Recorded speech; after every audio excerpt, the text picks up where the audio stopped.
एक दफा का जिक्र है, सूखापुर गांव के करीब एक जंगल था जहां चूहों का एक बहुत बड़ा सोने का घर था। वो घर एक वीरान जंगल के बीचों बीच था। उस घर में बहुत सारे चूहे हंसी खुशी रह रहे थे। जंगल के करीब गांव में रागा नाम का एक सेठ रहता था। वो बहुत जालिम इंसान था। उस सेठ के पास एक बहुत अच्छी जमीन थी जिस पर वो मजदूरों से काम करवाया करता था। उसका एक मुंशी था जिसका नाम मीठा था। हाँ मीठे, फसल पर सब ठीक तरह तो काम कर रहे हैं ना? हाँ सेठ साहब, बहुत अच्छा काम कर रहे हैं। कभी कभी सुस्ती दिखाते हैं तो मैं उनको एनर्जी का इंजेक्शन लगा देता हूँ। एनर्जी का इंजेक्शन? वो कौन सा इंजेक्शन है मीठे? सेठ साहब, जब मुझे लगता है वो काम में सुस्ती दिखा रहे हैं तो मैं कहता हूँ जल्दी काम करो, मालिक डबल तनख्वाह देंगे। तो उनकी स्पीड ऐसे बढ़ जाती है जैसे किसी ने उनके पीछे बाउला कुत्ता छोड़ दिया हो। जवाब नहीं तेरे दिमाग का मीठे। तेरी इसी हाजिर दिमागी की वजह से तुझे काम से निकालने का दिल नहीं करता। शाबाश, बहुत अच्छा काम कर रहा है तू। बहुत शुक्रिया मालिक जो आप इस बंदा नाचीज पर इतना भरोसा करते हो। उसी गांव में एक बहुत गरीब आदमी रहता था जो जंगलों से लकड़ियां काटा करता था। एक दिन वो लकड़ी काट रहा होता है कि अचानक दरख्त से लकड़ी टूटती है तो अंदर एक सोने की हांडी पड़ी होती है। वो गरीब आदमी बहुत खुश हो जाता है और उस हांडी को निकाल कर अपने साथ ले जाता है। देख बेटा देख, मैंने दरख्त पर कुल्हाड़ी चलाई तो अंदर से सोने की हांडी निकली। अब्बू जान, इसमें तो सोने के सिक्के हैं, मतलब अब हमारी गरीबी हमेशा के लिए खत्म हो जाएगी। हाँ बेटा, अब हमें किसी के आगे हाथ फैलाने की जरूरत नहीं पड़ेगी। बिट्टू का दोस्त ये सब देख रहा होता है और चुपके से वो वहाँ से चला जाता है और उसी सेठ के पास आ जाता है और उसे हांडी के बारे में बता देता है। ये तुम क्या बोल रहे हो? ऐसा भी भला हो सकता है कि दरख्त से सोने की हांडी निकले? सेठ साहब, मैं सच बोल रहा हूँ, मैंने खुद अपनी आँखों से देखी है वो हांडी। आपको यकीन नहीं आ रहा तो आप खुद जाकर देख लो। अगर ऐसी बात है तो चल मीठे, वहाँ पर चल।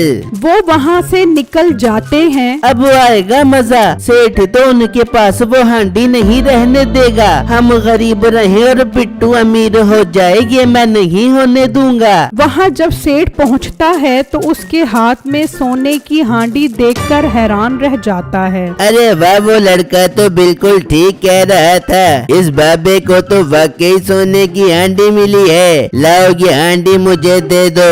सेठ साहब, ये आप क्या बात कर रहे हो? ये हांडी मैंने अपनी मेहनत से हासिल की है। मैं तुमसे ये हांडी मुफ्त में नहीं ले रहा। इसके बदले तुम मेरी जमीन ले लेना। कुछ दिनों बाद फसल की कटाई हो जाएगी, फिर वो जमीन तुम्हारी हो जाएगी। लाओ ये हांडी मुझे दे दो। सेठ उनकी एक बात नहीं सुनता और वो हांडी ले लेता है और वहाँ से चला जाता है। बिट्टू और उसका बाप उदास खड़े उन्हें देखते रह जाते हैं। सेठ वो हांडी लेकर अपने घर के अंदर रख देता है। वहाँ कुछ चूहे खाने की तलाश में गांव का रुख करते हैं और उस सेठ के खेत में आ जाते हैं और फसल खाने लग जाते हैं। जब मीठा खेत में आता है तो चूहों को देखकर उसे बहुत गुस्सा आता है। तेरे की ये चूहे कहाँ से आ गए? हुर्र हुर्र, भागो यहाँ से। वो सब चूहे वहाँ से भाग जाते हैं, लेकिन अब उन्हें खाने के लिए सेठ का खेत मिल गया था। मालिक मालिक, गजब हो गया। जब मैं खेत में गया तो देखा वहाँ बहुत सारे चूहे फसल को खा रहे थे। ये क्या बकवास कर रहा है तू? मजदूर कहाँ पर थे? मालिक, वो सब खाने के लिए गए हुए थे तो पीछे से चूहों ने फसल को खाना शुरू कर दिया। मीठे, इन चूहों का बंदोबस्त कर। अब जब वो आए तो उन्हें मार मार के उनका कचूमर निकाल दे। ठीक है मालिक, मैं ऐसा ही करूँगा। वहाँ बिट्टू और उसका बाप उदास बैठे होते हैं। बेटा, इतनी मुश्किल से सोने की हांडी अपने हाथ लगी थी, लेकिन वो जालिम सेठ अपने साथ ले गया। अब्बू जान, फिक्र मत करें, सेठ उसके बदले हमें जमीन भी तो दे रहा है ना। हम उस पर मेहनत करके अच्छी अच्छी फसलें उगाएंगे और उस सोने के बराबर पैसे कमाएंगे। हाँ बेटा ठीक है, हम कल जाते हैं और सेठ से जमीन अपने नाम करवाते हैं। फिर जब अगला दिन निकलता है तो मीठा खेत में डंडा लेकर बैठ जाता है और चूहों के आने का इंतजार करने लग जाता है। तभी कुछ चूहे खेत में आते हैं और कुछ सेठ के घर के अंदर चले जाते हैं। तो उनकी नजर उस सोने की हांडी पर पड़ती है। वहाँ एक चूहा मीठे के हत्थे चढ़ जाता है। वो उसे मार मार कर जान से मार देता है। बाकी चूहे वहाँ से भाग जाते हैं और जो घर के अंदर गए थे वो उस हांडी से सोने के सिक्के लेकर भाग जाते हैं। मालिक मुबारक हो, देखो मैंने मार मार के चूहे की क्या हालत कर दी है। वाह मीठे, वाह दिल खुश कर दिया तूने। बाकी चूहे कहाँ गए? मालिक वो सब भाग गए, अब उम्मीद है वो कभी वापस नहीं आएंगे। तभी बिट्टू और उसका बाप भी आ जाते हैं और उससे जमीन का मुतालबा करते हैं। घर बसा नहीं और लुटेरे पहले आ गए। जाओ, दिमाग खराब न करो, पहले ही चूहों ने तंग किया हुआ है और ऊपर से तुम लोग भी आ गए जमीन लेने। तो सेठ साहब, आप हमारी सोने से बड़ी सिक्कों की हांडी ले गए थे, उसके बदले आपने जमीन देने का वादा किया था। हमारा हक वापस करो। हक? कौन सा हक? चलो भागो यहाँ से। तेरे बाप को वो हांडी दरख्त में से मिली थी, कौन सा तेरा बाप जहेज में लेकर आया था। बड़े आए हक लेने, निकलो यहाँ से। बिट्टू और उसके बाप को ये सुनकर यकीन हो जाता है कि सेठ ने उनके साथ धोखा किया है। वो उदास होकर वहाँ से जा रहे होते हैं कि देखते हैं एक चूहा वहाँ से सोने का सिक्का लेकर जा रहा होता है। वो दोनों उसके पीछे पीछे जाते हैं। वो जंगलों के रास्ते से होते हुए आखिरकार उस जंगल तक पहुँच जाते हैं जहाँ बहुत सारे चूहे होते हैं। मालिक, उसने हमारा एक साथी भी मार दिया है। हम बहुत मुश्किल से अपनी जान छुड़वा कर आए हैं। मौत तो बहुत जालिम आदमी है, उसकी हिम्मत की उसने मेरे साथी को मारा। हमला कर दो उसकी फसल पर। मालिक, उसके घर एक हांडी भी थी, उसमें बहुत सारे सोने के सिक्के थे, कुछ तो हम ले आए हैं। आज रात को उसकी सारी फसल तबाह कर दो और सारे सिक्के भी ले आओ।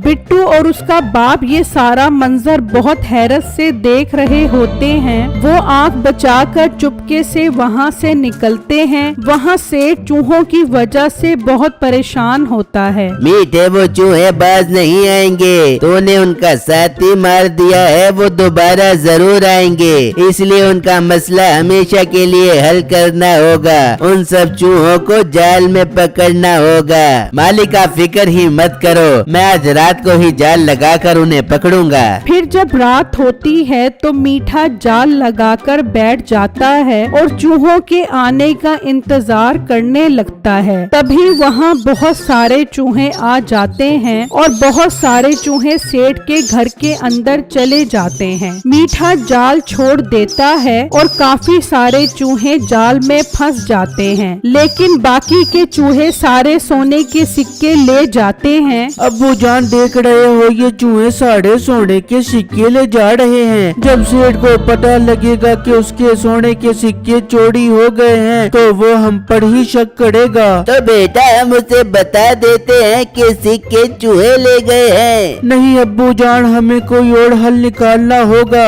जिससे हमें साढ़े सोने के सिक्के मिल जाएं। तो पागल तो नहीं हो गया? देखा नहीं वो कितने सारे चूहे हैं, काट काट के हमें मार देंगे। अब्बू जान, इस बात को छोड़ो, सेठ के खेत में चलो, वहाँ बाकी के चूहे भी आने वाले होंगे। वो जब खेत में पहुँचते हैं तो देखते हैं कि काफी सारे चूहे जाल में फंसे हुए होते हैं। अब्बू जान देखो, सेठ ने सारे चूहे पकड़ लिए हैं। अब्बू जान, ये इन चूहों को मार देंगे। बेटा, तू इन्हें आजाद कर दे, वो सेठ बहुत जालिम है, इन्हें नहीं छोड़ेगा। हाँ अब्बू जान, मैं इन्हें आजाद करवा देता हूँ। बिट्टू जाल हटा देता है और सारे चूहे वहाँ से निकलकर भाग जाते हैं। बिट्टू और उसका बाप वहाँ से चले जाते जाते हैं, वहाँ वो सब चूहे अपने मालिक को सारी बातें बताते हैं। अगर वो लड़का ना आता तो तुम सबकी मौत पक्की थी। हम उस लड़के का शुक्रिया अदा करना चाहते हैं, तुम उसे बुला कर आओ। एक चूहा वहाँ से निकलता है और बिट्टू के पास आता है। लड़के, तुम्हारा बहुत बहुत शुक्रिया जो तुमने हमारी जान बचाई। हमारे मालिक तुम्हें बुला रहे हैं। चूहे भाई, मुझे बहुत डर लग रहा है, तुम्हारा मालिक मुझे मार न दे। नहीं, हमारा मालिक बहुत अच्छा है, वो तुम्हें बहुत अच्छा इनाम देगा। तुम चलो मेरे साथ। हाँ बेटा, तू जा, तूने उनके साथ नेकी की है, तुझे कुछ नहीं होगा। फिर बिट्टू उस चूहे के साथ चला जाता है और चूहे के सरदार को सारी बात बताता है। ये तो सेठ ने तुम्हारे साथ बहुत ज्यादती की है। मेरे चूहे सारे सिक्के ले आए हैं, वो तो तुम्हें वापस मिल जाएंगे, लेकिन तुम उस सेठ को उसके अंजाम तक पहुंचाने में हमारी मदद करो। चूहे अंकल, मैं आपकी क्या मदद कर सकता हूँ? तुम बस उसे किसी तरह जंगल में ले आओ, बाकी हम उसे उसके अंजाम पर पहुंचा देंगे। ठीक है चूहे अंकल, मैं कल ये काम करने की कोशिश करता हूँ। फिर जब अगला दिन निकलता है तो मीठा खेत में चूहे मारने आता है, तो वहाँ कोई चूहा भी मौजूद नहीं होता। तभी वहाँ सेठ भी घबराया हुआ आ जाता है। मीठे, गजब हो गया, हांडी में एक भी सोने का सिक्का नहीं है। और मालिक, रात मैंने जाल में बहुत सारे चूहे पकड़े थे, वो सब भी किसी ने आजाद कर दिए। ये मुझे बिट्टू और उसके बाप का काम लगता है, सिक्के भी उनके पास ही हैं, चल वहाँ मेरे साथ। वो दोनों बिट्टू के पास पहुँचते हैं। कहाँ है हमारे सोने के सिक्के? निकाल, वरना मैं तुझे मौत के घाट उतार दूंगा। सेठ साहब, मुझे कुछ मत कहना, मैं बताता हूँ वो सिक्के कहाँ पर हैं। कहाँ पर हैं वो सिक्के, जल्दी बता। सेठ साहब, वो सिक्के मैंने जंगल में रखे हैं, चलो मेरे साथ चलो। बिट्टू और उसका बाप जब उन दोनों को लेकर जंगल में पहुंचता है, तो वो वहाँ चूहे के सोने का घर देखकर खुश हो जाते हैं। अरे वाह, ये तो बहुत बड़ा चूहा घर है, हमारे तो मजे हो गए, ये सोने का चूहा घर अब मेरा है। तभी वहाँ बहुत सारे चूहे आ जाते हैं। बिट्टू, ये तो बहुत सारे चूहे आ गए हैं, हमें इनसे बचाओ। सेठ साहब, अब आपको कोई नहीं बचा सकता, आपकी यही सजा है। फिर वो चूहे उन दोनों को काट काट कर मार देते हैं और उनका सरदार बिट्टू को सारे सोने के सिक्के दे देता है और बिट्टू उस चूहे के घर के अंदर चला जाता है।